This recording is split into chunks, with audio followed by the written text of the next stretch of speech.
ഭൗതിക ശാസ്ത്രം. ട്രാൻസ്ഫോമർ വ്യത്യാസപ്പെടുത്തുന്നത് എന്ത്? വോൾട്ടേജ്. ഫ്യൂസ് വയറിന്റെ റേറ്റിംഗ് ഏത് യൂണിറ്റിലാണ് നടത്തുന്നത്? ആംബിയർ. ഒരു സെല്ലിന്റെ കപ്പാസിറ്റി അളക്കുന്നത് ഏത് യൂണിറ്റിലാണ്? ആംബിയർ.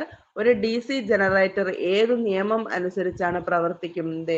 ഫാരഡെ നിയമം അല്ലെങ്കിൽ വൈദ്യുത കാന്തിക പ്രേരണം. ഇന്ത്യൻ ആണവ ശാസ്ത്രത്തിന്റെ പിതാവ് ഹോമി ജെ ഭാഭ. അൾട്രാവയലറ്റ് രശ്മികളെ തടയുന്നത് ഏതുതരം ഗ്ലാസ് ആണ്? Crookes glass. സോണാർ ഉപയോഗപ്പെടുത്തുന്നത് ഏതുതരം ശബ്ദമാണ്? അൾട്രാസോണിക്. ശബ്ദത്തിന്റെ ഉച്ചത അളക്കുവാൻ ഉപയോഗിക്കുന്ന യൂണിറ്റ് അല്ലെങ്കിൽ ഏകകം ഏത്? ഡെസിബൽ. കേരളത്തിലെ ഗാർഹിക ഉപയോഗത്തിലെ കറണ്ടിന്റെ വോൾട്ടേജ് എത്ര? 230 വോൾട്ട്. വാഹനങ്ങളിലെ പുറകിലെ കാഴ്ച കിട്ടാൻ ഉപയോഗിക്കുന്ന കണ്ണാടി ഏത്? കോൺവെക്സ് ദർപ്പണം.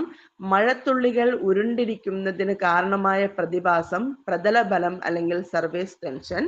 ജെറ്റ് എഞ്ചിൻ പ്രവർത്തിക്കുന്നത് ഏത് നിയമം അനുസരിച്ചാണ്? ന്യൂട്ടന്റെ 3-ാം ചലന നിയമം. കേശിക താഴ്ച കാണിക്കുന്ന ദ്രാവകം മെർക്കുറി. ടയറുകൾ വൃത്താകൃതിയിൽ നിർമ്മിക്കുന്നത് എന്തിനു വേണ്ടിയാണ്? ഘർഷണം കുറയ്ക്കാൻ. ഗുരുത്വാകർഷണ നിയമം ആവിഷ്കരിച്ച ശാസ്ത്രജ്ഞനാണ് സർ ഐസക് ന്യൂട്ടൻ. വൈദ്യുത പ്രതിരോധത്തിന്റെ യൂണിറ്റ് അല്ലെങ്കിൽ ഏകകം ഓം. ദ്രവ്യത്തെ ഊർജമായും ഊർജത്തെ ദ്രവ്യമായും മാറ്റാൻ കഴിയുന്നു എന്ന് പറഞ്ഞ ശാസ്ത്രജ്ഞൻ ആൽബർട്ട് ഐൻസ്റ്റീൻ. ചലനം കൊണ്ട് ആർജിക്കുന്ന ഊർജം ഗതികോർജം അല്ലെങ്കിൽ കൈനറ്റിക് എനർജി. ഒരു ആറ്റത്തിലെ ചലനശേഷിയുള്ള കണം ഇലക്ട്രോൺ.